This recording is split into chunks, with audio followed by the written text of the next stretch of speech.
I don't know that I've ever seen a more disastrous run of first round picks. When Alex Leatherwood gets cut, Henry Ruggs, obviously that situation goes horribly wrong for the Las Vegas Raiders. Damon Arnett, Cleveland Farrell, obviously has not gone well. There are probably other other additions in there that some Raiders fans would probably be like, don't forget this guy, don't forget that. I've never seen a regime have so much draft capital in such a short period of time and in effect waste it. I don't know any other way to say it, but I don't know. And part of me wonders, with the Raiders, there was always this tension that went on between John Gruden and Mike Mayock. And it was always, the way it was explained to me, it was a very John Gruden driven situation, that John always drove the friction. John liked the friction. He sort of liked to operate inside some kind of dynamic tension, which other people were like, there's nothing dynamic about it. It's just tense as hell. But for whatever reason, player personnel wise, they did not operate well figuring out what exactly, what talent they wanted to pick up and remember the Khalil Mack trade. Oh, the Khalil Mack trade. Look at all the capital they get. And this is this is going to line the franchise for years. And then you just destroyed it by making a ton of picks that you could even kind of say, look, even Josh Jacobs hasn't turned into really what they had hoped. They didn't pick up his fifth-year option. That's another guy. They didn't pick up the fifth year. There's just a multitude of high picks.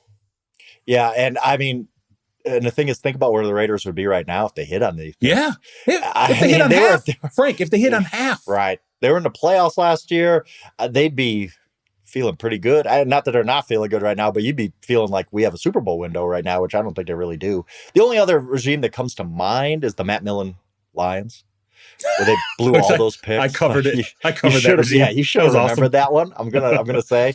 I should have to remind you. 3 years in a row, first round wide receiver. Amazing run of that was awesome. Yeah. And it was like you had that the guy drafted after the Lions pick list. It's like, okay, yeah. It Aaron just goes Donald. on and on. Aaron Donald after Aaron Donald after Eric Ebron will forever. And I don't even know that was. I'm trying to think. Was that a Millen? No, that wasn't Millen, but still. The stink of the Lions drafting goes on forever. Yeah. So I do push back and I joke and I roll a lot at the whole notion of people put out there of every great pick the Raiders made over these years is Mike Mayock and every terrible pick is John Gruden. Like, come on, let's not do that. But yes, there's a lot of blame to go around and it just shows.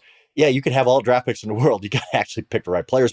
And the thing about it, a lot of these picks, at the time, we were like, Cleveland Farrell third? Really? Is that what we're doing? Even Alex Leatherwood, we're like, that's a reach. What are we doing with that one? When you make picks like that, where you're obviously way ahead of consensus, you better get them right because it looks really stupid when you draft Cleveland Farrell third and he has 6 career sacks or whatever he has.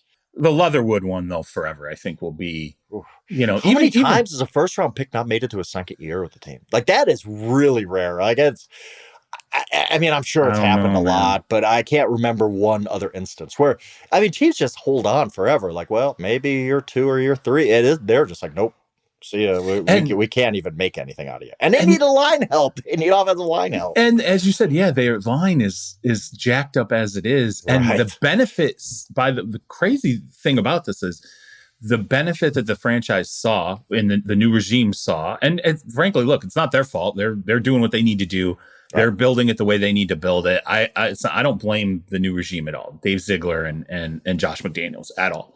The benefit though was, well, we actually know he's going to get claimed. Even though we tried to shop him and no one was going to trade for him, they weren't trading for him because they knew we were going to release him. But we know he's going to get claimed, which means there's going to be millions taken off the books by, essentially them picking up the remainder of guaranteed stuff. Yeah, the Bears end up picking him up. So that ends up saving them, I want to say, between $5 and $6 million in cap space.